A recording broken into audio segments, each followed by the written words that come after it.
बिस्मिल्लाहिर्रहमानिर्रहीम। अस्सलाम वालेकुम ऑफिशियल दुआ वजीफ़ा के प्यारे दोस्तों, हम उम्मीद करते हैं कि आप खैरियत से होंगे। हमारी दुआ है कि अल्लाह पाक आप सबको खैर आफियत के साथ रखे, आमीन। दोस्तों, हम आज की इस वीडियो में आपको सैयदुल इस्तिग़फ़ार के चंद फ़ज़ाइल बयान करेंगे, तो इस वीडियो को शुरू से लेकर एंड तक लाज़मी देखिएगा। और वीडियो को आगे बढ़ाने से पहले हमारे चैनल पर नए आने वाले नाज़रीन से गुजारिश है कि हमारे चैनल को सब्सक्राइब करने के साथ साथ बेल आइकन में ऑल का ऑप्शन भी सिलेक्ट कर लीजिए, ताकि आपको हमारे फ्यूचर में अपलोड होने वाली तमाम वीडियोस का नोटिफिकेशन मिल सके। तो चलें वीडियो को स्टार्ट करते हैं। दोस्तों, सैयदुल इस्तिग़फ़ार को पढ़ने से पहले आप इसके चंद फ़ज़ाइल और बरक़ात सुन लीजिए।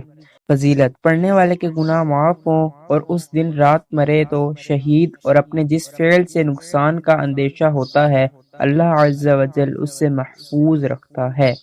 सैयदुल इस्तिग़फ़ार। बिस्मिल्लाहिर्रहमानिर्रहीम।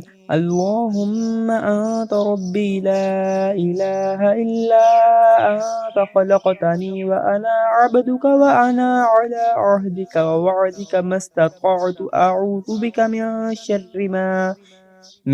शर्रि मा सनअतु अबूउ लका बिनिअमतिका अलय्या व अबूउ लका बिज़ंबी फ़ाग़फ़िर ली फ़इन्नहु ला यग़फ़िरुज़्ज़ुनूब इल्ला अंत।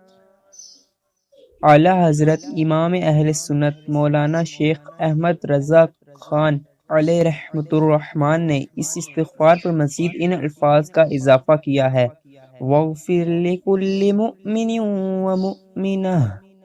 लिहाजा आखिर में ये अल्फाज भी अदा कर लीजिए। तर्जुमा: इलाही तू मेरा रब है, तेरे सिवा कोई माबूद नहीं। तूने मुझे पैदा किया, मैं तेरा बंदा हूँ और बक़द्रे ताकत तेरे अहदो पैमान पर कायम हूँ। मैं अपने किए के शर से तेरी पनाह मांगता हूँ। तेरी नेमत जो मुझ पर है इकरार करता हूँ और अपने गुनाहों का एतराफ़ करता हूँ। मुझे बख्श दे के तेरे सिवा कोई गुनाह नहीं बख्श सकता, और हर मोमिन और मोमिना की बख्शिश फरमा। दोस्तों, हम उम्मीद करते हैं कि आपको हमारी पिछली वीडियोस की तरह ये वीडियो भी पसंद आई होगी, तो इस वीडियो को भी लाइक और शेयर करना ना भूलिएगा, और सदका जारिया समझते हुए अपने दोस्तों के साथ भी लाजमी शेयर कीजिएगा। और आप अपनी राय का इज़हार हमें कमेंट बॉक्स में भी कर सकते हैं। तो आज तक की वीडियो के लिए इतना ही। नेक्स्ट वीडियो में मिलते हैं, तब तक के लिए अल्लाह हाफिज़।